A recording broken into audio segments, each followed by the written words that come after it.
بسم اللہ الرحمن الرحیم وبہ نستعین وہو خیر المعین صلی اللہ علی سیدنا محمد وآلہ الطاہرین۔ الکافی سے کتاب الایمان والکفر میں وارد ہونے والے ابواب میں اخلاقی موضوعات آپ کی خدمت میں پیش کیے جا رہے تھے۔ ہم نے گزشتہ درس میں باب الورع کا آغاز کیا تھا۔ کتاب الورع یا باب الورع سے عبارت کیا جاتا ہے، اور اس میں دو احادیث کو ہم نے مطالعہ کیا تھا۔ زیادہ ہم گزشتہ جو درس میں پڑھ چکے ہیں اس کا تکرار نہیں کرتے، صرف ایک دو اس کے حوالے سے نکات اہم ذکر کر دیے جائیں۔ پہلی چیز یہ ہے کہ ورع کا باب شروع کرنے سے ہمارے مقصد یہ تھا کہ جس طرح علماء نے رہنمائی فرمائی ہے کہ انسان کو کمالات حاصل کرنے سے پہلے بری صفات کو اپنے نفس سے زائل کرنا ضروری ہے۔ دنیا میں ہر چیز آرام سے زائل ہو جاتی ہے سوائے راسخ صفات کے۔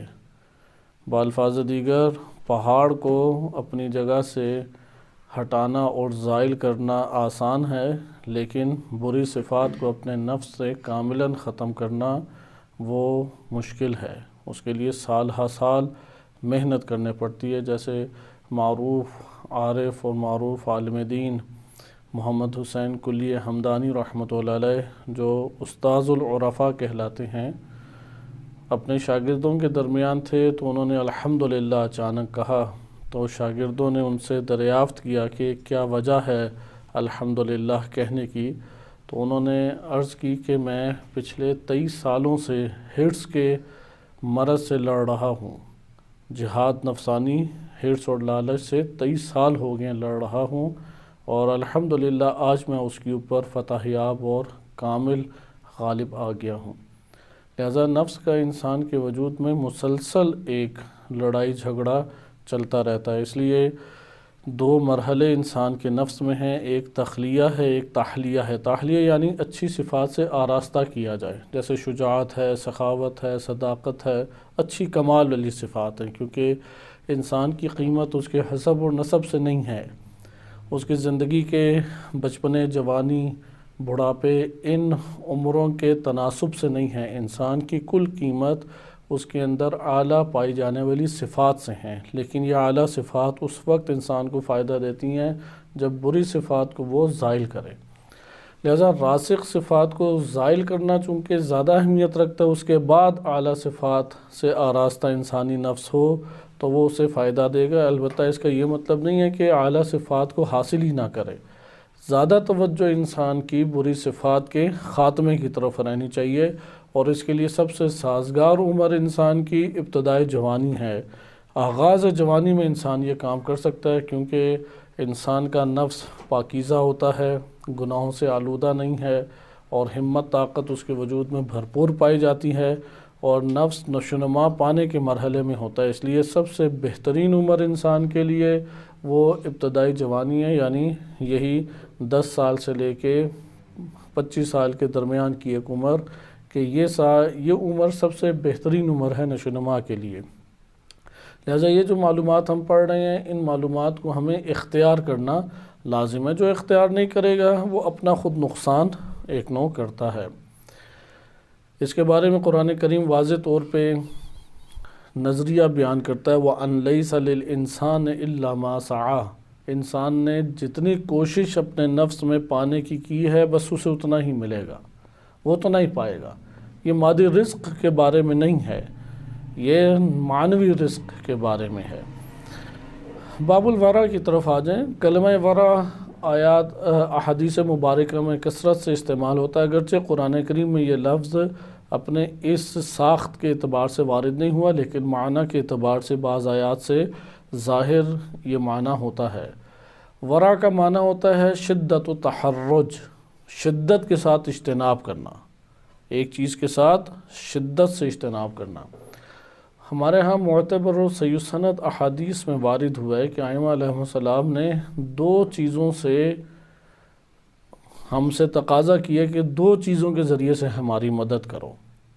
ایک دفعہ تو ہم ائمہ علیہم السلام سے مدد طلب کرتے ہیں، لیکن انبیاء و ائمہ علیہم السلام نے ہم سے بھی مدد طلب کی ہے۔ یعنی آج کے دور میں امام زمان عجل اللہ تعالی فرجہ الشریف بھی ہم سے مدد طلب کر رہے ہیں۔ دو چیزیں ہیں جس سے انہوں نے مدد طلب کی ہے، یہ بیان انشاءاللہ ابھی آگے آئے گا بھی۔ وہ دو چیزیں کون سی ہیں؟ اعینونی، کہ تم لوگ میری مدد کرو، مجھ سے تعاون کرو۔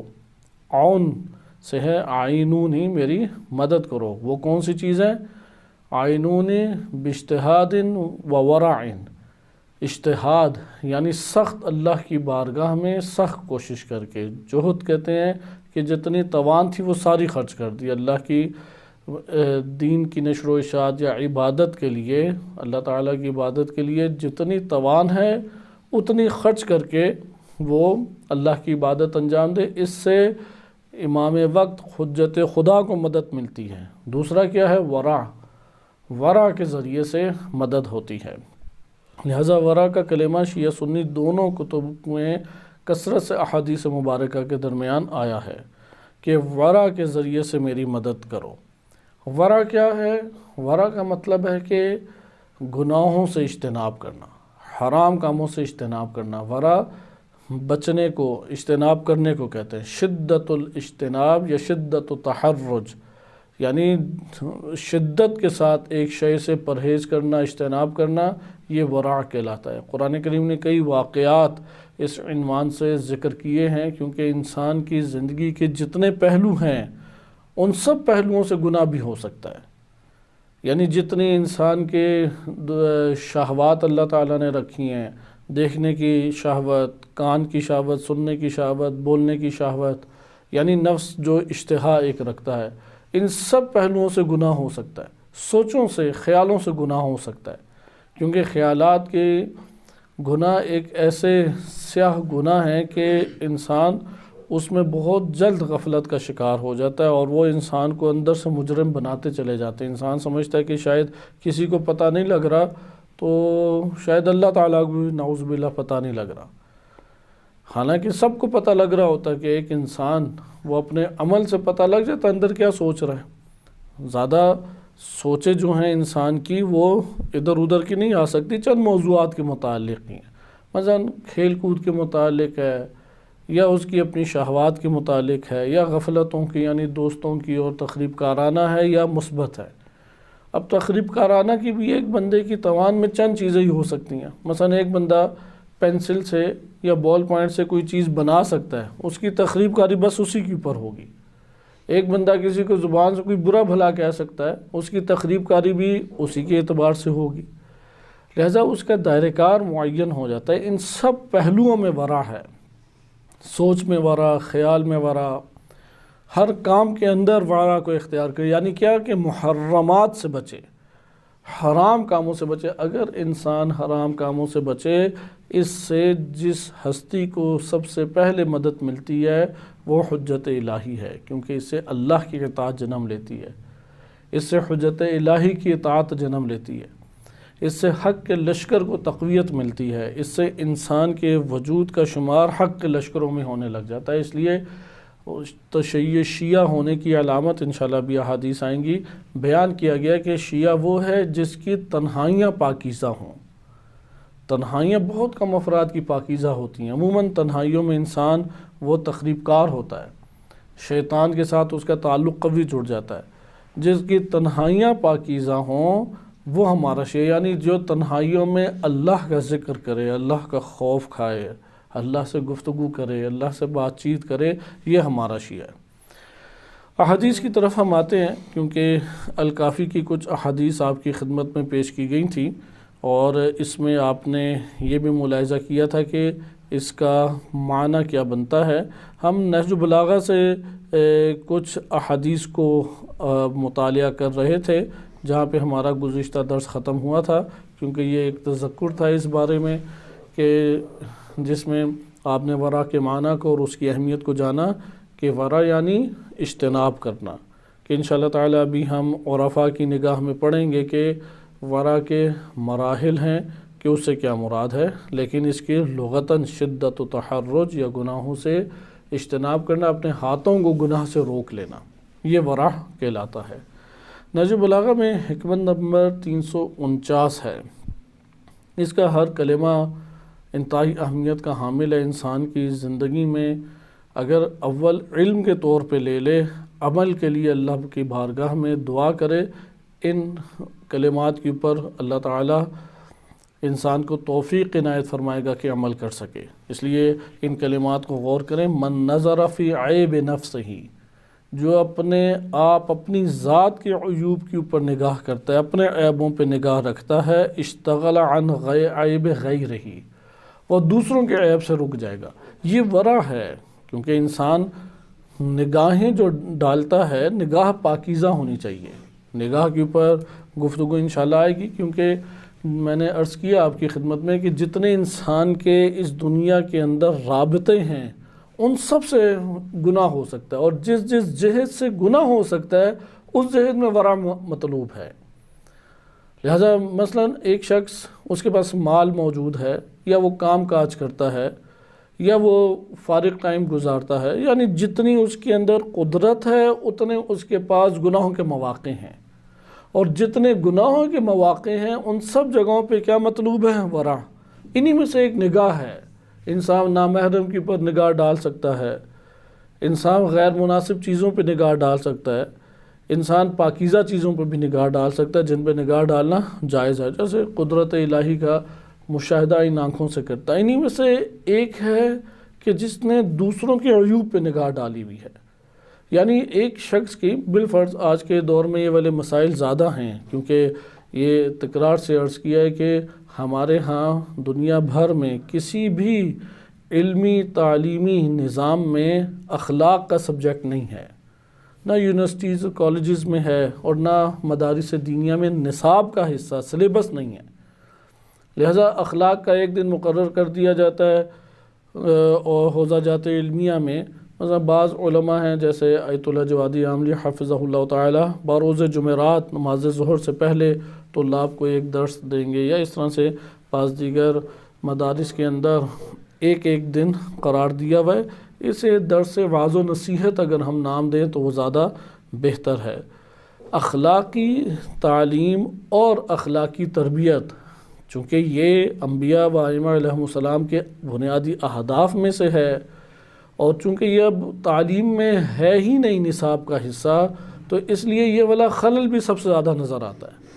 اس لیے جتنے تعلیم یافتہ افراد ہیں، چاہے ڈاکٹر ہوں، انجینئر ہوں، پروفیسر ہوں، کسی بھی شعبہ زندگی سے تعلق رکھنے والے ہوں، یا حوزہ جات علمیہ میں حجت الاسلام والمسلمین ہوں، یا صاحب احتیاط ہو، مجتہد ہو، یا اس طرح سے آگے، اگر کسی نے خود اپنے نفس پہ کام کر لیا، قد افلح من زکاہا، خود اس نے تزکیہ نفس کیا، مطالعات کی اور پاکیزگی وہ اختیار کی، یہ استثنائی مورد آپ کو مل جائے گا۔ وَإِلَّا ایک ادارے میں تعلیم کی اساس کے اوپر اخلاقی تعلیم اور اخلاقی تربیت نہیں آتی، اور انسان اندر سے سال ہر سال تعلیم کے ساتھ وابستہ رہنے کے باوجود ویسا ہی ہوتا ہے کہ جیسا وہ تعلیمی ادارے میں آنے سے پہلے اس کا نفس تھا۔ لہذا وہ امراض اسے لگے رہتے ہیں، بلکہ وہ خوب پروان چڑھ چکے ہوتے ہیں، اور اب تو وہ اپنے حلیے سے بھی لوگوں کو دھوکہ دے رہا ہوتا ہے۔ لوگ سمجھ رہے ہوتے ہیں کہ یہ قرآن حدیث یا دینی تعلیم سے یا یونیورسٹی میں اعلیٰ تعلیم سے وابستہ رہا ہے تو یقیناً اس کے اندر بھی تبدیلی ہوگی، تو اس کے اندر تبدیلی نہیں ہوتی، اس لیے کہ اخلاقی جو فقدان ہے اس کی ایک بڑی وجہ کیا ہے کہ کسی بھی تعلیمی ادارے میں اخلاق نصاب کا حصہ نہیں رہا۔ اب جب یہ مسئلہ پیش آ جاتا ہے تو آپ اس چیز کو ملاحظہ کرتے ہوں گے کہ یہ پہلا نقص امیر المومنین علیہ السلام اس میں ایک نقص بیان کر رہے ہیں کہ انسان جب دوسرے کو دیکھتا ہے تو اس کے عیب کو دیکھنا شروع کر دیتا ہے، جبکہ اس کی زندگی میں مثبت پہلو زیادہ ہیں۔ مثلا ایک شخص تقریر کرتا ہے یا خطاب کرتا ہے، اس کے خطاب کے اندر 99% چیزیں مثبت ہیں، 1% چیز اختلافی ہو سکتی ہے یا سبقت لسانی ہو سکتی ہے، یا ممکن ہے کہ اس کی اپنی بات خطا ہو، اشتباہ ہو، لیکن وہ ساری کی ساری اس تقریر اور خطاب کو چھوڑ کے صرف ایک کے اوپر نگاہ ڈال لیتا ہے۔ وہ کیوں؟ عیب کو فقط دیکھ رہا ہے، کیونکہ ایک مرض اس کو لاحق ہے، وہ ایک مرض کا شکار ہے۔ اس مرض کی وجہ سے، وہ مرض کیا ہے کہ فقط اور فقط عیب کے اوپر اس نے نگاہ رکھی ہوئی ہے کہ لوگوں کے عیوب کے اوپر نگاہ ڈالے۔ امام علیہ السلام اس سے بچنے کا طریقہ بتا رہے ہیں، کیونکہ اگر لوگ مثلا آپ کسی کے ساتھ سفر کرتے ہیں، پوچھتے ہیں کہ کیسا تھا، قبل اس کے کہ آپ اس کی اچھی چیزیں بتائیں، آپ کیا اس کی چیزیں بتانا شروع کر دیتے ہیں، اس کی بری چیزیں۔ اسی طرح آپ کسی کے گھر مہمان جاتے ہیں، قبل اس کے کہ آپ اس کی اچھی چیزیں پوچھنے پہ بتائیں، آپ اس کی منفی چیزوں کو بتانا شروع کر دیتے ہیں۔ لہذا دوسروں کی عیوب پہ نگاہ رکھنا ایک مرض ہے، اور سوء ظن، حسد، کینہ، نفرت، بغض، کئی طرح کے امراض کا باعث بنتا ہے۔ لہذا آپ نے اس جگہ پہ ملاحظہ کیا کہ یہ جو پہلی صورت ہمارے پاس آتی ہے، وہ پہلی صورت یہ ہے کہ جو شخص دوسروں کے عیوب پہ نگاہ رکھتا ہے، اگر وہ اس سے بچنا چاہتا ہے تو کیا طریقہ امیر المومنین علیہ السلام بیان فرما رہے ہیں؟ وہ طریقہ کار یہ ہے کہ اپنے عیوب کو دیکھے۔ جو اپنے عیوب کو دیکھتا ہے وہ ورع اختیار کر لے گا۔ کیا مطلب ورع اختیار کر لے گا؟ وہ دوسروں کے عیوب کو دیکھنے سے یہ عمل اس کے معنی بن جائے گا۔ پھر آگے امام فرماتے ہیں وَمَنْ رَضِيَ بِرِزْقِ اللَّهِ، جو اللہ کے رزق کے اوپر راضی ہو جائے، لم يحزن علی ما فاتہ، تو جو اس کے ہاتھ سے چیزیں کھو جاتی ہیں اس کے اوپر محزون نہیں ہوگا۔ جو چیزیں اس کے ہاتھ سے نکل جاتی ہیں، جتنا رزق اللہ نے دیا میں اس کے اوپر راضی ہوں۔ اب جو انسان کے ہاتھ سے کھو جائے اور وہ اس کے اوپر بہت حزن کا شکار ہو، ورع کے خلاف ہے۔ یعنی یہ پوری حدیث عمل ورع، اخلاقی عملی میں انسان کو داخل کر رہی ہے، صرف نظریاتی باتیں نہیں، ان کو اختیار کرنے کی ضرورت۔ یعنی سامنے سبزی آ جائے، دال آ جائے یا گوشت آ جائے، وہ راضی اللہ کی اس تقسیم کے اوپر جو رزق اس نے دیا۔ اچھا، یہ سردیوں میں پیدل چل رہا ہے، ایک بہترین اور اعلیٰ ترین گاڑی میں جا رہا ہے، یہ راضی ہو کہ اللہ تعالیٰ نے صحت تو دی کہ میں پیدل چل سکوں۔ اگر ایک شخص کو بہت بہترین گھر دیا اور اس کو ایک مختصر سا گھر دیا ہے اور وہ بھی کرائے کے اوپر اور قسم پرسی کی حالت میں رہ رہا ہے، اللہ کے رزق کے اوپر راضی ہو جائے۔ جو رضایت کی صفت کو حاصل کرتا ہے ورع کو اختیار کر لیتا ہے۔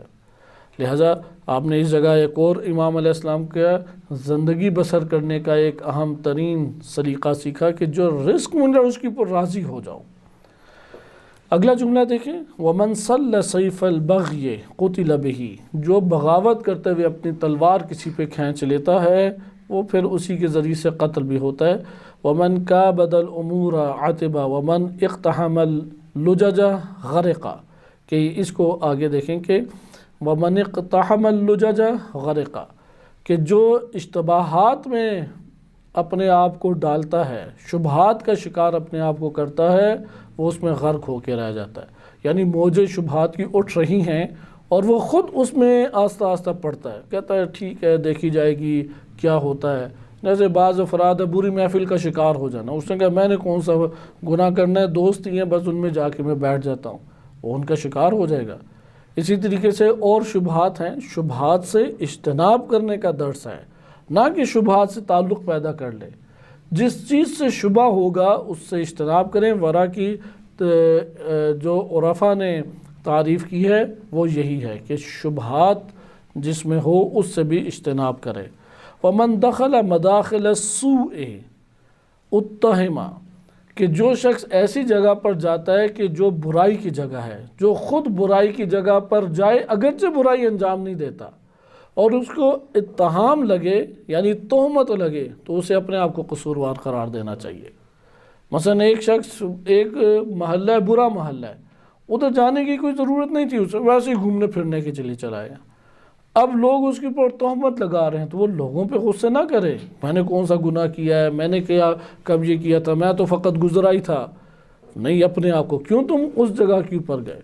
بعض ناسازگار محافل ہیں، غیر مناسب محافل ہیں، ان غیر مناسب محافل کے اندر جا کے اگر وہ بیٹھتا ہے اگرچہ گناہ کا شکار نہیں ہوا اور تہمت لگتی ہے تو کس کو برا بھلا کے؟ اپنے آپ کو برا بھلا کے۔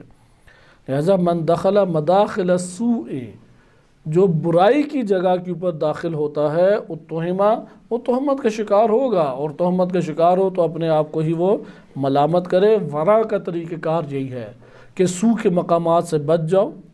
جو لجج ہیں، جہاں پہ سرکشی، بغاوت یا شبہات کے عناصر بھی دور دور سے نظر آتے، ادھر سے اجتناب کر کے چلو۔ پھر آگے بہت اہم جملہ امیر المومنین علیہ السلام فرما رہے ہیں کہ جو انسان کو اپنی زندگی میں کثرت سے دکھائی دیتا ہے اور بڑی بڑی شخصیات میں یہ دکھائی دیتا ہے کہ وَمَن كَثُرَ كَلَامُهُ، جس کی باتیں بہت زیادہ ہو جائیں، کثیر باتیں کرنے والا ہو، کثرت کلام کرنے والا ہو، کثر خطاؤہ، اس کی خطائیں بھی زیادہ ہوتی ہیں۔ بہت سارے ایسے افراد ہیں جن کی خطائیں کثرت کلام کی وجہ سے ہیں، وہ کم بولتے تو کم ان کی خطائیں سامنے آتی، لہذا کثرت کلام کرنا خود ورع کے ایک خلاف عمل ہے۔ پھر آگے امام فرماتے ہیں جو زیادہ بولتا ہے خطائیں کیا ہے؟ زیادہ کرتا ہے۔ قل حیاؤہ، اور جس کی خطائیں زیادہ ہو جائیں اس کی حیا بھی کیا ہے؟ کم ہو جاتی ہے اس کے اندر۔ ومن قل حیاؤہ قل ورعہ، اور جو اس کے اندر حیا کم ہو جائے اس کے اندر ورع بھی کم، وہ حرام چیزوں سے بچنا ہی نہیں چاہے گا۔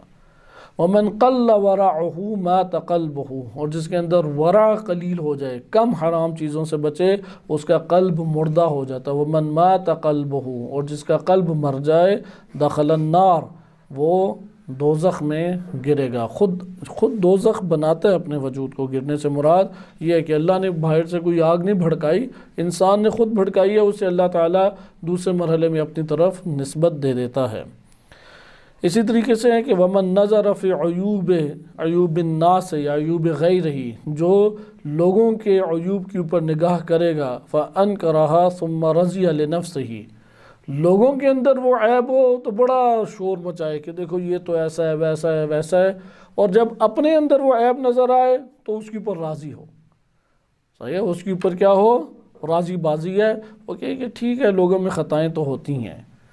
ایسے یہ خطبہ میں ایک زیادہ مسئلہ پیش آتا ہے، یا نصیحت کرتے ہوئے والدین یا اسی طرح دوست احباب میں نصیحت کرتے ہوئے یہ مسئلہ زیادہ پیش آتا ہے۔ نصیحت کرتے ہوئے اگلے کے خوب نقائص کے اوپر نگاہ رکھی ہوتی ہے اور بڑے طریقے سے آیات، روایات، واقعات جم کر کے بیان کرتا ہے، لیکن جب وہی عیب اس کا سامنے آ جاتا ہے تو اس کے لیے وہ اپنے نفس میں راضی ہوتا ہے۔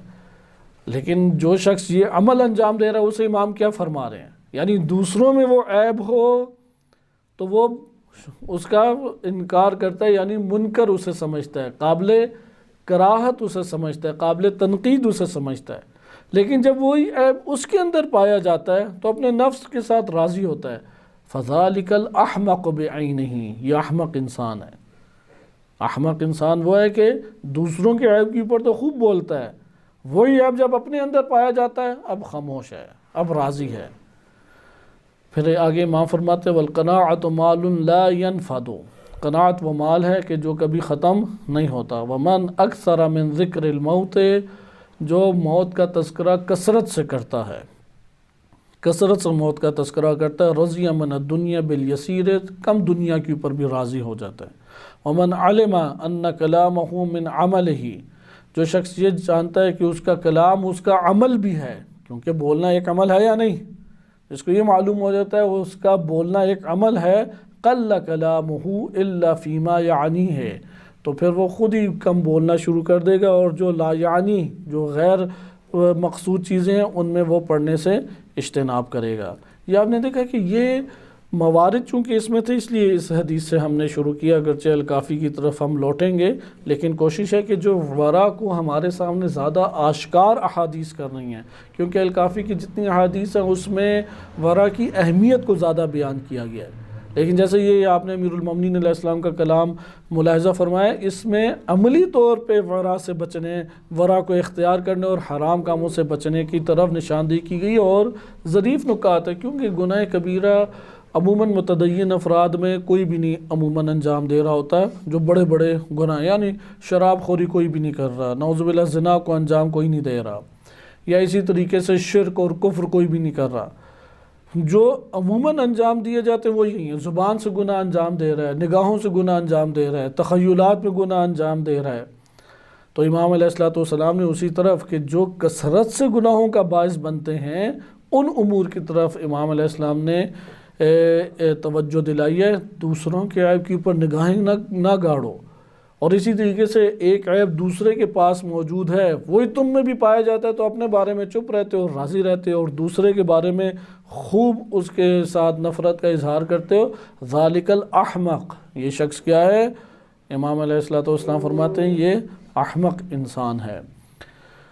یہ نہج البلاغہ سے آپ نے ورع کے حوالے سے ملاحظہ کیا۔ ہم مصباح الشریعہ سے پہلے کوشش کریں گے کیونکہ ائمہ اطہار علیہ السلام کے کلام سے ورع کو ہم سمجھ لیں، پھر علماء اخلاق و علماء عرفا کی طرف، علماء عرفان کی طرف انشاءاللہ منتقل ہوں گے۔ مصباح الشریعہ میں ورع کا پورا باب ہے، 18 نمبر باب ہے۔ مصباح الشریعہ امام صادق علیہ السلام سے منسوب کتاب ہے، جناب فضیل بن عیاض رحمۃ اللہ علیہ کی کتاب ہے کہ جو امام صادق علیہ السلام کے محضر میں حاضر ہو کے انہوں نے کلمات جمع کیے۔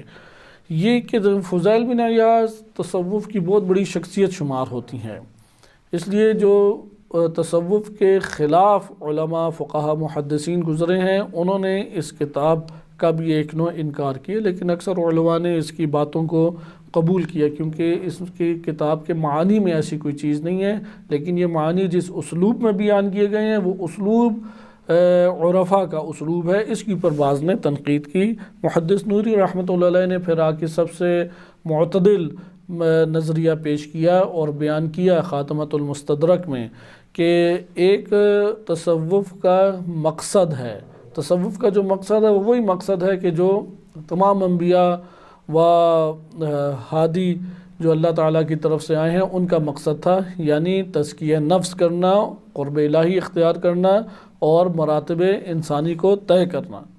اور کہتے ہیں کہ ان کے دعوے ہیں، تو محدث نوری فرماتے ہیں کہ ان کے دعووں سے ہمارا کوئی تعلق نہیں ہے، ان کے جو دعوے ہیں وہ ہماری نگاہ میں ٹھیک نہیں ہے، لیکن مقصد ان کا ٹھیک ہے، اس لیے اس کتاب کے اندر ان مقاصد کی تکمیل کی باتیں، اگرچہ اسلوب جو ہے اس متصوفہ والا اسلوب بہت سارے حصوں میں پایا جاتا ہے، تمام کتاب میں نہیں، بہت سارے حصوں میں، لہٰذا اس جگہ پہ انہوں نے اس کتاب کو معتبر قرار دیا اور اپنے مجموعہ کتاب میں المستدرک میں اسے پھر مستدرک الوسائل میں اسے شامل بھی کیا۔ مصباح الشریعہ کی بہت سارے حصے بحر الانوار میں علامہ مجلسی رحمۃ اللہ علیہ بھی لے کے آئے، اگرچہ وہ شدید مخالف ہیں فلسفہ عرفان اور تصوف کے علامہ مجلسی، لیکن اس کے باوجود اس کتاب کے کئی حصے لے کے آئے جس سے ایک اعتبار اس کے معنی کا بڑھ جاتا ہے۔ فضیل بن عیاض اہل سنت ہے شیعہ علم رجال کے مطابق، لیکن ثقہ ہیں، قابل اعتماد ہیں، لہٰذا اگر وہ حدیث نقل کریں تو وہ قابل قبول ہے علم رجال کے مطابق۔ اس باب ثانی عشر ورع کا ہے مصباح الشریعہ، 18 نمبر باب میں امام صادق علیہ السلام فرماتے ہیں کہ اغلق ابواب جوارح کا، اپنے اعضاء و جوارح کے دروازوں کو بند رکھو، یعنی انسان کے تمام اعضاء و جوارح، آنکھ ہے، کان ہے، ناک ہے، زبان ہے، اسے کنٹرول رکھو، صحیح ہے؟ اما یقع ضررہ الی قلبک، تمہارے جوارح، اعضاء و جوارح سے تمہارے دل کو جو ضرر پہنچا سکتا ہے اس میں اس کے دروازے ہی بند رکھو، یعنی وہ چیز، دروازہ جب بند ہو تو کوئی چیز اندر داخل ہی نہیں ہو سکتی، لہذا انسان کے ہاتھ پاؤں ہیں، نگاہیں ہیں، زبان ہے، اسی طرح ناک ہے، پورے جسم کے اعضاء ہیں، ایک چیز کا اس کے اعضاء سے تعلق ہی نہیں قائم ہونا چاہیے اگر وہ انسان کے قلب کے مردہ ہونے کا باعث بنے۔ پھر اس کے اختتام کے اوپر کہ بقیہ حدیث اگر پڑھیں تو ہمارے پاس وقت کی قلت ہے، اختتام کے اوپر بیان کیا وَأَصْلُ الْوَرَعِ دَوَامُ مُحَاسَبَةِ النَّفْسِ، اصل ورع یہ ہے کہ نفس کا دائمی محاسبہ کیا جائے، عرفا نے اسی کو ذکر کیا ہے کیونکہ لغت میں آیا شدت و تحرج، اجتناب کیا جائے، حرام کاموں سے بچا جائے۔ عرفا نے کس طرح سے ذکر کیا؟ دائمی محاسبہ نفس کرو، نفس کا محاسبہ اس طرح سے کریں کہ جس طرح سے کسی نے دوسرے کی چیز لی ہوتی ہے تو وہ اس کا حساب کتاب کرتا ہے، اچھا کب لی، کیوں لی، اجازت میری لی تھی یا نہیں، کتنی دیر استعمال کی، وہ خوب اس کا حساب کتاب کرتا ہے۔ انسان جو عمل انجام دیتا ہے، روایات اہل بیت علیہ السلام کے مطابق دن میں ایک وقت رکھے، سب سے بہتر ہے سونے سے پہلے، سب سے بہتر، لیکن دن میں کوئی ایک وقت رکھے اور تنہائی میں جائے، اپنے آپ کو اپنے سامنے حاضر کرے اور اس سے سوال کرے، اچھا یہ عمل تم نے کیوں انجام دیا تھا، فلاں عمل تم سے کیوں صادر ہوا تھا، اچھا یہ جو اچھا عمل انجام دیا تھا یہ اللہ کے لیے انجام دیا تھا، اپنے آپ کے لیے انجام دیا تھا؟ جہاں پر اس کی خطا ہے وہاں پہ اللہ کی بارگاہ میں استغفار کرے، اور جہاں پر اس کا مثبت پہلو ہے وہاں پہ اللہ تعالیٰ سے مزید توفیق طلب کرے، شکر ادا کرے کہ اللہ نے یہ توفیق دی اور مزید اس کی توفیق طلب کرے۔ محاسبۃ النفس انشاءاللہ ہماری اس ترتیب میں جو ہم پڑھ رہے ہیں جلد ہی ٹاپک آئے گا، تفصیلی پڑھیں گے۔ لیکن حقیقت اصل الورا سے کیا مراد ہے؟ حقیقت ورا کیا ہے؟ پہلی چیز جو امام علیہ السلام نے بیان فرمائی وہ ہے دائمی محاسبہ نفس۔ دوسری چیز کیا ہے؟ صدق المقاولہ، قول میں ہمیشہ سچے ہو، زبان میں سچ بولو، جھوٹ نہ زبان سے ادا کرو۔ نمبر 3 ہے صفاء المعاملہ، معاملہ کرنے میں بڑا شفاف اور پاکیزہ ہو، یا تو زبان نہ دے یا زبان دے دیا تو اسے انجام دے۔ اچھا اسی طریقے سے کسی کی امانت ہے، پورا امانت کا حق ادا کرے تو صفاء المعاملہ ہونا چاہیے۔ بلکہ بعض روایات اہل بیت علیہ السلام میں وارد ہوا ہے کہ کسی کے لمبے رکوع سجود سے اور ظاہری حلیے سے مت کسی کو پہچانو۔ عموماً ہم لوگ اور عوام الناس اس چیز میں بہت زیادہ اشتباہ کا شکار ہو جاتے ہیں کہ ظاہری ڈیل ڈول اور ظاہری شہرت کی اساس کے اوپر کسی شخصیت سے مرغوب ہو جاتے ہیں۔ جب اس کے قریب جاتے ہیں تو اس کے اندر کوئی اخلاق فاضلہ کی امور نہیں پاتے، یا وہ بلند مقامات کا حامل اسے نہیں پاتے۔ مثلا زبان میں بہت زیادہ وہ پاکیزہ نہیں ہے، اپنے عمل میں بہت پاکیزہ نہیں ہے، یا جو چیزیں ہیں۔ یہاں پہ خطا ہماری ہے کہ ہم نے اصل معیار کو نہیں دیکھا۔ اصل معیار کیا ہے کہ معاملہ کیسا کرتا ہے، کیونکہ زبان کا معاملہ، کردار کا معاملہ، اخلاق کا معاملہ، تواضع کا معاملہ، یہ صفائی معاملات میں سے ہے۔ معاملے میں جو شفاف ہوتا ہے وہ شخص ورا کی شرائط میں سے۔ بس دائمی محاسبہ نفس۔ نمبر 2 زبان میں صدق ہونا چاہیے۔ نمبر 3 معاملہ شفاف کرے، اگلا کرے نہ کرے۔ اگلے تو دھوکہ دیتے ہیں، دنیا میں دھوکہ دینا ہی تیزی شمار ہوتا ہے، ہر دور میں یہ رہا ہے، آج کے دور میں تو اور زیادہ اجاگر ہو گیا ہے کہ اگلے سے اپنا مطلب نکلوایا جائے یا اگلے کو خوب بے وقوف بنایا جائے، تو اس کو وہ سمجھتے ہیں کہ بڑی زیرکی اور دانائی ہے۔ تیسرا جو ہے والخروج من کل شبہۃ، کہ ہر شبہے سے باہر رہنا، اور عرفا نے اس کے اوپر زیادہ تاکید کی ہے کہ جس کے بارے میں شبہ بھی ہو، مثلا یہ غذا حلال ہے یا نہیں، ورا کیا ہے ترک کر دے۔ یہ عمل صحیح ہے یا نہیں، ورا کیا ہے اسے ترک کر دے۔ یہ میں لفظ بولوں یا نہ بولوں، ورا یہ ہے کہ اسے ہر شبہ سے اپنے آپ کو باہر نکالے، یہ کیا ہے؟ ورا ہے۔ لہذا آپ نے اس میں چوتھے چیز دیکھی کہ اصل ورا، یعنی ورا کی حقیقت ایک عنوان قائم کریں اور ایک چارٹ بنا لینا چاہیے کہ یہ اگر امور انجام پا گئے تو تب ورا ہمارے اندر نفس میں متحقق ہوگا، اور اگر ہر روز تسلسل اور تکرار کے ساتھ ہم اسے انجام دیں تو انشاءاللہ بتوفیق الہی اور عنایت الہی کی اساس پر وہ ملکہ بن سکتا ہے۔ جب تک ملکہ نہیں بنتا عالم ورا یا انسان ورا نہیں کہلا سکتا۔ کبھی کبھی کا ورا سے ایک متمسک انسان کہلا سکتا ہے۔ والخروج من کل شبہۃ، ہر شبہ، جس چیز میں شبہ پڑ جائے، مثلا یہ میں تصویر دیکھوں یا نہیں، یہ سائٹ کھولوں یا نہیں، یہ میسیج پڑھوں یا نہیں، اگر شبہ ہے پتہ نہیں حلال ہو پتہ نہیں حرام ہو، اسے روک دینا چاہیے۔ نہ وہ میسیج پڑھے، نہ سائٹ کھولے، نہ تصویر دیکھے، اور نہ ہی اسی طریقے سے دیگر امور ہیں کہ جہاں جہاں انسان کی زندگی کے مختلف حصے ہیں، مختلف امور پیش آتے ہیں، جہاں شبہ ہے اس سے بچ کے رہیں۔ وَرَفْضُ كُلِّ عَيْبَةٍ وَرِيبَةٍ، ہر عیب اور ہر مشکوک چیز کا انکار کر دے کہ نہیں اسے میں نے انجام نہیں دینا۔ ورا حقیقت میں جنم ہی تب لیتا ہے۔ ایک مورد ہے کہ انسان کہتا ہے کہ میں دو چار ہو جاتا ہوں، جب گناہ کا مورد آئے گا میں بھرپور کوشش کروں گا بچ جاؤں۔ حرام نہیں ہے یہ بھی سوچنا، یا فکر گناہ نہیں ہے، لیکن فکر گناہ کو تولا نہیں کریں، حتماً گناہ کا شکار ہوتا ہے۔ نہج البلاغہ میں بھی اس معنی کی پر امیر المومنین علیہ السلام کا فرمان ہے، اور انسان اپنی زندگی میں دیکھتا بھی ہے، اس نے فکر گناہ کی جا کے اس میں گر جاتا ہے۔ حتیٰ کہ جو مکروہات کے بارڈر پہ، مکروہات کو بارڈر قرار دیا گیا ہے، بارڈر ایریا، باؤنڈریز ہوتی ہیں نا، مثلا انڈیا پاکستان کی باؤنڈری کہہ لیں، تو وہاں پہ تو گولی چلا کے کسی کو بھی مارنا کوئی مشکل ہی نہیں ہے، عام بات ہے۔ اب کوئی بارڈر کے اوپر بڑے بہترین گھر بنا کے رہے گا؟ چونکہ جو بارڈر کے اوپر زندگی بسر کرتا ہے وہ ہلاکت سے دوچار ہو کے رہتا ہے۔ مکروہات کو ہمیشہ انجام دینا کیا ہے؟ مکروہات یعنی بارڈر پہ زندگی بسر کرنا۔ امام علی علیہ السلام فرماتے ہیں کہ جو مکروہات کے دائرے میں زندگی بسر کرتا ہے وہ حرام میں گر کر رہتا ہے۔ اسی طرح سے اب امام یہاں پہ پانچواں عمل کیا بتا رہے ہیں؟ رفض کل عیبت و ریبت، ہر معیوب اور ہر مشکوک چیز کو تم ترک کر دو۔ ومفارقۃ جمیع ما لا یعنی ہے، اور جو تمہارے سے تعلق ہی نہیں چیز رکھتی ان سب چیزوں سے چھوڑ دو اسے، یعنی اس سے جدائی پیدا کر لو۔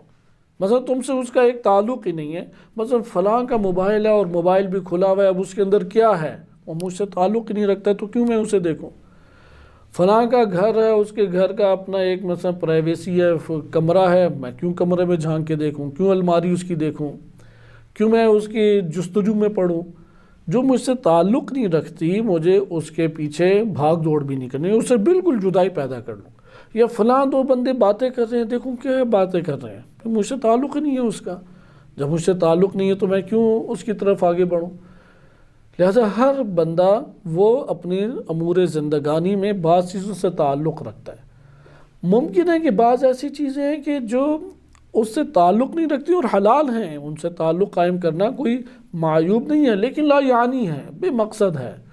وہ بے مقصد چیزیں حاصل کرنا کوئی فائدہ مند چیز نہیں ہے، اس لیے لا یعنی چیزیں۔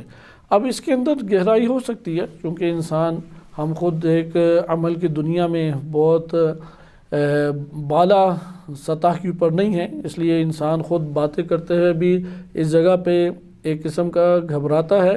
اس لیے آپ خود ان چیزوں کے اوپر غور کریں، کیونکہ اپنی زندگی پہ یہ تین لفظ جو بولے ہیں یہ عرفاء کی نگاہ میں حقیقت ورع ہے۔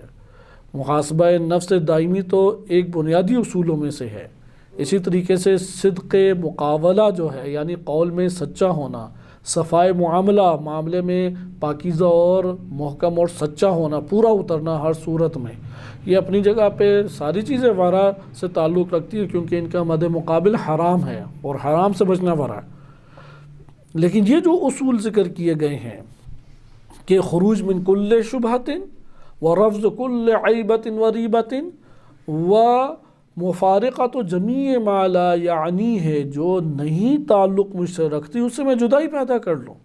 جب مجھ سے اس کا مثلا ایک فلاں شعبے سے تعلق رکھنے والے افراد کا معاملہ ہے، میں اپنی نگاہ اس میں کیوں دوں؟ میں کیوں اس میں رائے دوں؟ وہ کہ اچھا آپ کی کیا رائے ہے؟ میری کوئی رائے نہیں ہے اس میں، مجھ سے تعلق ہی نہیں ہے۔ جب تعلق ہی نہیں ہے تو رائے کیوں دوں؟ گھروں میں یہ بڑا مسئلہ ہوتا ہے، فلاں میاں بیوی کے مسائل ہیں اور وہ تھوڑے سے آشکار ہو گئے، کہتے ہیں کہ اچھا وہ کیسا ہے، کیا ہے، کس کی غلطی ہے، اس نے ایسا کیوں کیا؟ کیونکہ اس موضوع کا ہم سے کیا تعلق؟ ان کا مسئلہ ہے اور اس مسئلے میں ہمارا فی الحال کوئی کردار نہیں۔ اگر ہم صلح صفائی کا کردار ادا کر سکتے ہیں تو ٹھیک ہے، پھر ہمیں اس میں ڈائریکٹ پڑھنا چاہیے، وَإِلَّا میرا اس سے کوئی تعلق ہی نہیں ہے، کیوں میں غیبت، تہمت، بہتان اور اس طرح کے دیگر امور کا شکار ہوں اور اپنے آپ کو آلودہ کروں؟ یہ اصول ورع میں سے ہے۔ یعنی اگر یہ امور ہم انجام نہیں دیتے تو ورع محرمات سے نہیں اجتناب ہوتا۔ یعنی حرام، وہ تیر حرام کا آ جائے، قریب پہنچ جائے اور میں کہوں کہ وہ گولی تیزی سے آ رہی ہے، میں سر اس سائڈ کر لوں گا، وہ ادھر چلی جائے گی، ادھر سے آئے گی اس طرح کر لوں گا، پہلے گولی تو چلانے دو اسے نا۔ یہ مہلت آ گئی تو گولی سیدھا ماتھے پہ پیشانی کے درمیان میں آ کے لگے گی۔ ضرورت اس امر کی ہے کہ ہمیں یہ شائبہ ہو جائے کہ وہ گولی چلانے والا ہے، اپنے حفاظت کا بندوبست کر کے وہاں سے ہم فرار اختیار کریں، وہاں سے اجتناب کریں، کیونکہ ورع ہے اجتناب کی صورت میں، ورع ہے اس کی طرف قدم بڑھانے سے اپنے آپ کو روک دے۔ اس لیے بڑھانا مزہ میں یہ جا کے موبائل میں اب بٹن دباتا ہوں، سائٹ کھولتا ہوں، چاہے اب ادھر جاتا ہوں، نہیں میرا مقصد تو نیک ہے، لیکن میں اس کو بھی دیکھ لیتا ہوں، اگر حرام ہوا تو بچ جائیں گے، فوراً بند کر دوں گا۔ آہستہ آہستہ وہ جا کے اس میں شکار ہو جاتا ہے۔ انسان اپنے نفس میں یہ باتیں جانتا ہے، لہذا ورا یہاں پہ کیا ہے، اسے شائبہ بھی ہو تو وہ اسے نہ کھولے، اسے بند رکھے۔ جیسا کہ بعض دوستان کا کہنا ہے، خود میں اس کے اوپر تحقیق نہیں کر سکا ہے، کہ آیت اللہ ناصر مکارم شیرازی حفظہ اللہ تعالیٰ نے فیس بک کے استعمال کو حرام قرار دیا ہے، سوائے ان لوگوں کے کہ جو دین کو نشر کرتے ہیں۔ اب جو دین کو نشر کرتے ہیں وہ بھی خطرے میں ہے، جیسے عرض کیا کہ ہمارے ہاں اخلاقی تعلیم اور اخلاقی تربیت وہ نصاب کا حصہ ہی نہیں ہے، اس لیے وہ ایک عام فرد کی مانند ہی اسے اب انگیزہ تو ہے کہ میں دین کو نشر کروں، لیکن ادھر جو سامنے تیزی سے چیزیں آ جاتی ہیں اور ایک دفعہ نگاہ کا تعلق قائم ہو کے وہ ہمارے قلب کو ضرر پہنچا دیتا ہے، جیسے آپ نے آغاز حدیث میں پڑھا کہ جس میں امام علیہ السلام فرماتے ہیں اغلق ابواب جوارحک عما یقع ضررہ الی قلبک، کہ جو تیرے قلب کو ضرر پہنچائے گی اس سے اپنے جوارح کو روک، اپنی نگاہ کو روک۔ وہ کیسے انسان روکے؟ بعض ایسے سوشل میڈیا ہیں جیسے آج کل ہم خود استعمال بھی کرتے ہیں کہ اس میں تھوڑا استعمال کرنے کے بعد اس سے مربوط چیزیں آنے لگ جاتی ہیں، جیسے یوٹیوب ہے یا انسٹاگرام وغیرہ، اگرچہ اس میں بھی آتی ہیں بعض نامناسب چیزیں جس سے انسان اجتناب ایک حد تک بڑی حد تک کر لیتا ہے، لیکن اس میں وافر چیزیں وہی حصہ آتا ہے کہ جس کو جو سرچ انجن ہے وہ ہمارے کھولنے والی سائٹس کے تناسب سے سامنے لے آتا ہے۔ لیکن فیس بک اس میں خطرناک حیثیت رکھتا ہے، اس سے ایک چیز کاملاً باہر ہی نہیں جاتی، وہ چونکہ بنایا ہی جستجو کے لیے ہے کہ لوگوں کو جانو، لوگوں کی پروفائل کو جانو، ان کی زندگیوں کو جانو، ان کے اعمال کو جانو۔ عجیب و غریب، جیسے ٹک ٹاک بھی اسی طرح ہے کہ یہ ساری چیزیں ایران میں ممنوع ہیں، وی پی این کے ذریعے سے یہ چیزیں چلتی ہیں، اس لیے سب سے زیادہ کیونکہ ٹک ٹاک ہے یا یہ کہہ لیں کہ انسٹاگرام ہے، فیس بک ہے، یہ قباحتیں ادھر بہت ہیں کہ کیونکہ اس کے اندر افراد کی پرسنل لائف موجود ہے اور وہ کھل جاتی ہے ساری کی ساری سامنے، اور ہر کوئی اپنے آپ کو شو کر رہا ہے، دکھا رہا ہے ادھر۔ تو یہاں پہ کیسے وہ بچے انسان؟ یہاں پہ یہ جو 3 اصول ہیں ورا، وہ ایسا نہیں ہے کہ ابھی جنگ شروع کر دی اس نے گناہ کے ساتھ جنگ شروع کرنے سے پہلے والا مرحلہ کہ یہ جو دشمن تیری طرف آ رہا ہے، اس دشمن سے اس مقابلے کی نوعیت ہی نہ بھی آنے دو۔ جب مقابلے کی نوعیت آ گئی تو یہ اگلا مرحلہ ہے، کیونکہ زندگی کے تمام امور میں انسان ہمیشہ وہ ٹکراؤ سے بچ نہیں سکتا، ٹکراؤ کا مرحلہ آ جاتا ہے۔ ہاں اگر مرحلہ آ جائے تو اس جگہ پر بھی جب وہ حرام امور کے ساتھ ٹکراؤ پیدا کرتے ہوئے وہاں پہ جنگ کرے گا، یہ بھی ورا ہی کہلائے گا۔ جب تک وہ حرام سے بچ رہا ہے ورا ہے، لیکن ورا کے ادھر اب مراتب آ گئے، جیسے کہ انشاءاللہ ابھی ہم شرح منازل السائرین سے جو خواجہ عبداللہ انصاری رحمۃ اللہ علیہ کی کتاب ہے، ادھر سے ہم ورا کے مراتب 3 مراتب انہوں نے ذکر کیے ہیں، وہ اگلے دروس میں ہم انشاءاللہ مطالعہ کریں گے۔ لیکن اس جگہ پہ آپ نے ملاحظہ کیا کہ یہ امام صادق علیہ السلام کی روایت ہمیں بیان کر رہی ہے کہ بس 2 مرحلے ہمارے لیے واضح ہیں۔ ایک دفعہ ہے کہ گناہ سے فرار کرتے رہیں، فَفِرُّوا إِلَى اللَّهِ، اللہ کی طرف فرار کرتے رہو، فرار کرتے رہیں جہاں شائبہ بھی ہو کہ ادھر سے شکار کرے گا دشمن، ابلیس، شیطان، گناہ، وہ تیر چلائے گا، گولی چلائے گا، وسوسہ پھینکے گا ہمارے اندر، ہمارے جوارے سے تعلق قائم کرے گا، آنکھ سے، کان سے یا بدن سے، ہمارے وسوسوں سے اور خیالات سے تعلق پیدا کر سکے گا۔ جہاں پر شائبہ ہو وہاں سے انسان نہ گزرے، یعنی یہ پتہ اس گلی سے گزرا تو حرام نگاہ پڑ سکتی ہے، یا جو گھروں کی آوازیں ہیں نامناسب آوازیں مجھے کانوں میں آ سکتی ہیں، کسی نے گانے شانے لگائیں، وہ تھوڑا لمبا سفر طے کر کے دوسری گلی سے گزر جائے، اس گلی سے نہ گزرے۔ یہ سب سے پہلا مرحلہ ورا کا ہے کہ اپنے آپ کو شائبے والی چیزوں سے بھی بچائے، لیکن یقیناً انسان کے اختیار سے باہر ہے، کیونکہ اللہ تعالیٰ نے گناہوں سے ٹکراؤ تو کرانا ہی ہے اور اجتماعی زندگی بھی ہم نے بسر کرنی ہے، لہذا ایسے موارد کثیر ہماری زندگی میں آئیں گے۔ جیسے اب ہم نے سفر کرنا ہے، پاکستان میں یہ عام ہے کہ ویگنوں میں، بسوں میں فلمیں اور گانے انہوں نے چلائے ہوتے ہیں، ہم نے خریداری کرنی ہے، خریداری کرتے ہوئے دکانداروں نے مختلف گانے چلائے ہوتے ہیں، یا بدتمیزی کی ایک فضا ہوتی ہے، یا نامناسب مناظر دیکھنے کو مل جاتے ہیں۔ اسی طرح کے گھریلو ہمیں زندگی بسر کرنی ہے، گھریلو سوء ظن حسادت کی بنیاد پہ بہت سارے امور کھڑے ہو جاتے ہیں، اور یہ ہر کوئی تو تزکیہ نفس نہیں کیے ہوئے، خواتین میں، بچوں میں، مردوں میں یہ والے مسائل آ جاتے ہیں، کیونکہ جب اجتماعی زندگی دو افراد سے اجتماعی زندگی شروع ہو جاتی ہے، دو افراد جہاں جمع ہوں گے وہاں پہ خوشگواریوں کے ساتھ ساتھ ناگواریاں حتماً و حتماً ہیں، جس کی بنیادی وجہ مزاجوں کا اختلاف ہے۔ اب یہ مزاجوں کا اختلاف وہ ناگواری کا باعث بنتا ہے، اس ناگواری میں بعض جذباتی ہو جاتے ہیں، بعض صبر کر جاتے ہیں، بعض نظر انداز کرتے ہیں، بعض دل میں بٹھا لیتے ہیں، لہذا مقابلہ اب یہاں پہ شروع ہو گیا۔ اب مقابلہ جب شروع ہو جائے ادھر بھی حرام سے ہم نے بچنا ہے۔ پس ورع کا مطلب ہے کل کوشش ترک گناہ ہے، کل کی کل ہمت اور کوشش اور جدوجہد ہماری کیا ہونی چاہیے؟ وہ گناہ کو ترک کرنا ہے۔ لہذا آگے آپ ملاحظہ کریں، یہ جو 3 کلمات ہم نے مطالعہ کیے ہیں، ان 3 کے اوپر زیادہ دقت کرنی ہے، کیونکہ یہ پہلا مرحلہ ورع کا، اعلیٰ مرتبہ ورع کا بیان کر رہا ہے، اور وہ کیا ہے کہ انسان شبہے سے اجتناب کرے، خروج من کل شبہات ورفض کل عیب وریبت، ہر عیب اور مشکوک چیز کا انکار کرے، ومفارقۃ جمیع ما لا یعنیہ، جو انسان سے تعلق امور نہیں رکھتے ان سے جدائی کاملاً پیدا کرے۔ یہ 3 امور ترتیب کے ساتھ آپ نے دیکھا کہ امام نے فرمائے۔ پھر آگے فرماتے ہیں وَتَرْكُ فَتْحِ أَبْوَابٍ لَا يَدْرِي، ان تمام دروازوں کو کھولنا ترک کر دے جن کا وہ جانتا ہی نہیں ہے، کیف یغلقھا، کہ انہیں کیسے میں نے بند کرنا ہے، یعنی ایسا باب نہ کھولے کہ میں اسے بند نہ کر سکوں، ایسا کام انجام نہ دے کہ جس کو وہ سنبھال نہ سکے۔ مثلا میں نے ایک شخصیت سے متعلق گفتگو شروع کر دی، اب پتہ ہے کہ میں اس میں آگے بڑھتا گیا تو کئی غیبتیں، تہمتیں، یا آپس میں میرا اور جدال، میرا کہتے ہیں بیجا بحث مباحثہ، روایات میں شدت سے نفی کی گئی ہے اس کی کہ بیجا بحث مباحثے مت کیا کرو۔ تو وہ بیجا بحث مباحثے میں الجھ جاتا ہے، جیسے آج کل سوشل میڈیا میں عام ہے، ایک شخصیت کے اوپر تنقید کر جائے گا، دوسرا اس کا دفاع کرے گا، پھر کہے گا کہ میں دفاع میں حق پر ہوں، دوسرا اس کے اور عیوب لے کے آئے گا، اور پھر وہ ثابت بھی کر دے اب ضد اندر بن چکی ہے، اور بیجا ٹائم ضائع کرنا اور بیجا وقت ضائع کرنا ہے۔ ایسے مورد میں اگر دوسرا خطا کر رہا ہے، تہمتیں لگا رہا ہے، بہتان لگا رہا ہے، اٹھ کے محفل کو ترک کر دینا چاہیے، یا اسے گفتگو ختم کر دینی چاہیے، کیونکہ جاہل سے تعلق کو توڑنے کا سلام کہہ کے، قالوا سلامہ کہہ کے اسے چلے جانا چاہیے، یا قرآن کریم نے واضح بیان کیا کہ اعراض کرے، رخ پھیر لے جہاں سے یہ والی باتوں کا اندیشہ بھی ہے۔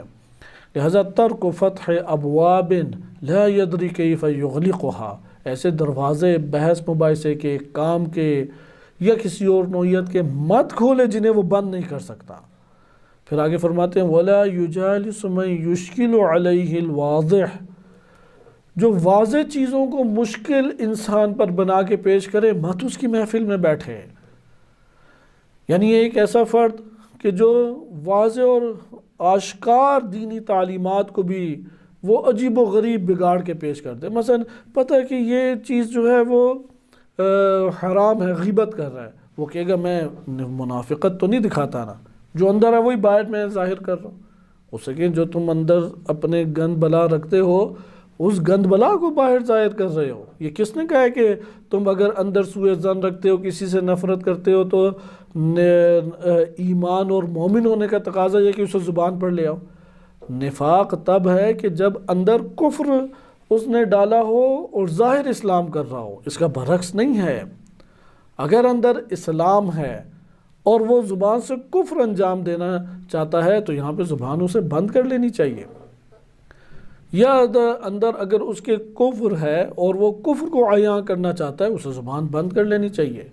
اگر ادھر کسی کے بارے میں سوء ظن ہے، حسد ہے، کسی کے بارے میں بغض اور کینہ موجود ہے، اسے زبان پہ لانا شرعاً حرام ہے۔ پھر غیبت تو کہتے ہی تب ہیں کہ اگلے میں واقع نقص پایا جائے، وہ تو حقیقت ہے کہ اس کے اندر نقص ہے، لیکن تم کیوں میرے سامنے اس کا نقص بیان کر رہے ہو؟ یہ غیبت ہے۔ وہ کہے گا کہ میں تو حقیقت بیان کروں، آپ کہیں گے کہ غیبت ہوتی حقیقت کے اوپر ہے۔ گناہ کبیرہ میں سے اکثر علماء نے اسے شمار کیا ہے، یعنی فاسق انسان ہو جاتا ہے، اس کے پیچھے نماز باطل ہے، اس کی گواہی ساقط ہے، نور ایمان اس کے قلب سے اڑ جاتا ہے، چھن جاتا ہے۔ بعض حقوق الناس میں اسے شمار کیا کہ جب تک اس سے معذرت خواہی نہیں کرو گے معاف نہیں ہوں گے۔ لہٰذا اسے کہیں گے حقیقی چیزوں کی اوپر ہی تو غیبت ہوتی ہے، اگر وہ حقیقت نہ رکھتی تو تم تو اس سے بھی بڑا گناہ تہمت انجام دے رہے ہو۔ لہٰذا یہ دونوں مقولے باطل ہیں کہ جو میں اندر بڑا شفاف ہوں، میں کسی کے بارے میں لگی لپٹی نہیں رکھتا، جو دل کے اندر ہوتا وہ فوراً بول دیتا ہوں، یہ گناہ ہے، شرعاً جائز نہیں ہے کہ کسی کے بارے میں تم نے سوء ظن پالا ہوا تھا، اس سوء ظن کو آشکار کر کے کینہ اور بغض تم اپنا نکال لو، یہ شرعاً جائز نہیں ہے۔ اپنے اندر کو بند کر کے رکھے، جس طرح گٹر کے اوپر ڈھکن ہوتے ہیں بند کیے ہوئے، اسی طرح انسان کے اگر نفس کے اندر غلاظت آ جائے تو زبان کو بند کرنا یہ ڈھکن کو بند کرنے کے مترادف ہے، ورنہ اس کی گندگی کے ذریعے سے ساری کی ساری فضا آلودہ ہوگی۔ غیبت تہمت اسی چیز کا نام ہے کہ وہ سب محفل کو، سب نفوس کو آلودہ کرتا ہے، اور پھر وہ آلودہ جو اس نے تصور بنایا تھا وہ آلودگی آتی ہے، اور لامحالہ اس شخصیت سے پھر افراد کٹنے لگ جاتے ہیں۔ لہٰذا گناہ کبیرہ میں اس کو شمار کیا گیا، اس لیے امام فرماتے ہیں کہ وَلَا يُجَالِسْ، مت اس کے ساتھ بیٹھو، مَن يُشْكِلُ عَلَيْهِ الْوَاضِحِ، واضح اور آشکار چیزوں کو تمہارے اوپر مشکل بنا کے پیش کر دے، وَلَا يُصَاحِبَ مُسْتَخِفَّ الدِّينِ، اس کے ساتھ مت دوستی اختیار کرو جو دین کو بڑا ہلکا سمجھتا ہے۔ اب دین کا انکار تو کوئی بھی نہیں کرتا، کوئی یہ نہیں کہتا کہ یعنی عمومی افراد میں آج کل الحاد کی ایک آفت آ چکی ہے اگرچہ، لیکن عموماً کوئی یہ شخص نہیں کہتا کہ توحید، نبوت، امامت، قیامت کے حوالے سے اعتراض کرے۔ محبت اہل بیت علیہ السلام عموماً رکھتے ہیں، لیکن دین کے معاملے میں حساس نہیں ہے، ہلکا سمجھتے ہیں دینی امر کو۔ مثلا نماز اس نے نہیں پڑھی، کہتے کوئی مسئلہ نہیں ہے بعد میں پڑھ لے گا۔ حجاب میں ڈھیلا پن ہے، وہ کہتے ہیں ٹھیک ہے یار کوئی مشکل نہیں ہے، اتنا تو چلتا ہی ہے، معاشرہ یہ کہتا ہی ہے۔ یعنی یہاں پہ مستخف الدین، دین کو ہلکا قرار دیتا ہے، دین کے امور کے اندر حساسیت نہیں رکھتا۔ امام فرماتے ہیں ایسے افراد کو دوست مت بناؤ۔ انسان کے وجود کو دوستی سب سے زیادہ برباد کرتی ہے، کیونکہ دوست کے اثرات انتہائی گہرے نفوس میں پڑتے ہیں۔ مثلا پاکیزہ نظریہ رکھنے والا ہے، دوست نے اس کے نظریے کو آلودہ کر دیا۔ یہاں پہ اس ٹائم ہم اس چیز کو عموماً ملاحظہ کرتے ہیں۔ ایک شخص ہے مثلا امیر المومنین علیہ السلام کے دور میں، یہ کثرت سے ہوا کرتا تھا، اور یہی وجہ کہ امام علیہ السلام کے ساتھ لشکر حق کٹتا چلا گیا۔ اب امام علیہ السلام کے بعض اگر حاکم خائن نکلے یا لوگ بے بصیرت نکلے تو اس میں امام علی علیہ السلام کا قصور تو نہیں ہے۔ ایران کے اندر اسی طرح سے شبہات کھڑے کیے جاتے ہیں، کبھی قومیت کی اساس اور وطنیت کی اساس پہ، مثلا رہبر معظم تو اس طرح سے فلاں فلاں ہیں، ان کا اگلے کا ذہن بگاڑ دے گا۔ نظام اسلامی تو اس طریقے سے ہوتا ہے، اچھا فلاں جگہ یوں کیوں کرتے ہیں، ایرانی ادھر کیوں تعصب دکھاتے ہیں، فلاں ایرانی اتنا بڑا عالم ہو کہ کیوں تعصب دکھا رہا ہے، میں بھی وہ تعصب دکھاؤں گا۔ یہ ایک عام مقولہ ہے جو ہمیں حوزہ جات علمیہ میں طلاب کے اندر نظر آ جاتا ہے، تعصب کی اساس کے اوپر غلط فہمیاں پیدا کر لینا، افکار کو آلودہ کرے۔ اگر کوئی دوست آ کے افکار کو آلودہ کرے، امام فرماتے ہیں اس سے دوستی ترک کرو، نہیں ترک کرے گا تو جس جہنم میں وہ جا رہی ہے اسے پکڑ کے لے جائے گا۔ عموماً بری عادتیں برے دوستوں کی وجہ سے پڑتی ہیں۔ جس طرح سے اگر ایک کھانا خراب ہو جائے تو اس کے بغل میں قریب تازہ تر و تازہ کھانا بھی ہو تو اس کی بو سے پورا کہ پوری محفل خراب ہو جائے گی۔ ایک برے دوست اسی طرح کہ ایک سالم انسان جو افکار اور عمل کے اعتبار سے سالم ہے، وہ کسی برے دوست کی صحبت میں اٹھنے بیٹھنا شروع ہو جائے، یہ فاسد ہونا شروع ہو جائے گا، یہ خراب ہونا شروع ہو۔ جیسے کوڑے کے ڈھیر سے بو آتی ہے، اب کوڑے کے ڈھیر کے پاس ایک اچھا پھول بھی پڑا ہو تو اس پھول کی خوشبو سے آئے گی، یا کوڑے کا ڈھیر جو ہے وہ اس کے اوپر غالب آ جائے گا؟ لہذا کوڑے کا ڈھیر غالب آہستہ آہستہ اس کے اوپر آ جائے گا۔ اس لیے یہاں پہ امام علیہ السلام فرماتے ہیں ورع اختیار کرنا چاہتے ولا یصاحب، مت اپنا صاحب بناؤ، دوست بناؤ، مستخف الدین، جو دین کو ہلکا شمار کرے۔ نمازوں کے بارے میں کوئی حساسیت ہی نہیں ہے، بازاروں میں ادھر ادھر پھر رہے، کوئی اسے پرواہی نہیں ہے، نگاہیں جھکا کے چلنے کا عادی نہیں ہے، اسلامی موضوعات میں گفتگو سے اچھی نہیں لگتی، اسے بچ کے رہنا چاہیے، اسے اجتناب کر کے رہنا چاہیے۔ وَلَا يُعَارِضُ مِنَ الْعِلْمِ لَا يَحْتَمِلُ قَلْبُهُ، ان مباحث کے اوپر کسی سے بحث نہ کرو کہ جس کو اگلا نہیں سنبھال سکتا۔ مثلا عصمت کے معنی اگلے کو آپ عصمت کی بحث شروع کر دیں، عصمت کے 3 معنی ہیں، علم کے اعتبار سے ہے، آپ کہ اچھا یہ بتاؤ اللہ تعالیٰ اگر ایک ہے تو ایک ہونے پہ تمہارے پاس کیا دلیل ہے؟ اس کو کہ یہ جو عقلی بحث ہے یہ اس بندے خدا کو سمجھ آئے گی جو شب و روز کاروبار یا جاب کی دنیا میں ہے، یہ دعائے کمیل کے اندر روتا ہے اپنے گناہوں کے اوپر اللہ کی بارگاہ میں، اور تم اسے اللہ کے وجود کے اوپر دلیلوں کے اوپر لا کے مشکوک پہلے کر رہے ہو کہ تم اللہ کو مانتے ہو یا نہیں مانتے۔ یہ تو توحید بتانے کا طریقہ کار نہیں ہے۔ لہذا جس مطلب کو ایک انسان کا دل متحمل نہیں کر سکتا وہ اس کے سامنے آشکار نہ کیا جائے، اس کو آشکار کیا جائے کہ وہ اس کا تحمل کر سکے۔ عصمت کے معنی کیا ہیں، ہمارے علماء میں اس حوالے سے کیا گفتگو رہی ہے۔ ایک بندہ اسے کوئی ابھی غرض ہی نہیں ہے، وہ یہ جانتا ہے کہ انبیاء و ائمہ علیہ السلام معصوم ہوتے ہیں، خطا نہیں کرتے، یہ آ کے بتائے اور پھر بتائے نہیں بعض علماء ایسے بھی ہیں، وہ واقع ایسے ہے، یہ ہے، اور اس کے سامنے پہلے عصمت کو مشکوک بنا دے، اور مشکوک بنانے کے بعد اب دلیل دے، وہ دلیل اسے سمجھ نہیں آنی جو دلیل دے رہے ہیں، اور جو مشکوک بنایا تھا وہ ذہن میں بیٹھ کے شبہ ایجاد کر گیا۔ لہٰذا امام فرماتے ہیں کہ ایسے بحث مباحثے سے، ایسے علم سے مت تم کسی کے ساتھ معارضہ کرو، ایسا علم کسی کو مت پہنچاؤ کہ اس کا دل اسے متحمل نہیں کر سکتا، یعنی لوگوں کی سطح ذہنی کے مطابق بات چیت کرو۔ توحید ہی بیان کرنی ہے، نبوت اور امامت اور قیامت بیان کرنی ہے، حق بات بیان کرنی ہے، لیکن اس سطح کی نہ بیان کرو، تحمل ہی نہیں کر سکتے۔ مثلا گناہوں کی قباحت اتنے بڑے پیمانے پہ اجاگر کر دی، وہ شخص اب اللہ کی رحمت سے ہی مایوس ہو گیا کہ کوئی تبلیغ نہیں ہے۔ ائمہ اہل بیت علیہ السلام کی روایات میں پورا باب ایک موجود ہے الکافی اور دیگر کتب میں کہ مومن کے دل میں 2 نور ہوں تو مومن ہیں، ایک ہے نور خوف اور ایک ہے نور رجا، اور مبلغ کا کام یہ ہے کہ دونوں پیدا کرے، اللہ کا خوف بھی دلائے اور اللہ سے امید بھی دلائے۔ اگر امید نہیں دلاتا، خالی خوف دلا دیتا ہے، وہ تو بھاگے گا، ڈرے گا، اور اتنی امید دلاتا ہے کہ حرام کام اس کی نظر میں انجام دینا مشکل ہی نہیں رہتے، یہ بھی غلط ہے۔ لہٰذا آپ نے ملاحظہ کیا کہ ہر مورد میں اس کے تحمل جو علم کر سکتا ہے وہ اس کو بیان کیا جائے۔ بالفاظ دیگر جو فلسفی اصطلاحات ہیں یا جو عرفانی اصطلاحات ہیں وہ عام طلاب کے لیے مشکل ہو جاتی ہے، کجا عوام الناس، لہٰذا اس پہ رائے کی بجائے اس زبان میں بات کی جائے جو کہ ان کے معاشرے کی زبان ہے۔ آگے امام فرماتے ہیں وَلَا يَتَفَهَّمُهُ مِنْ قَائِلِهِ وَيَقْطَعُهُ عَمَّنْ يَقْطَعُ عَنِ اللَّهِ عَزَّ وَجَلَّ تَعَالَى شَأْنُهُ۔ اسی طریقے سے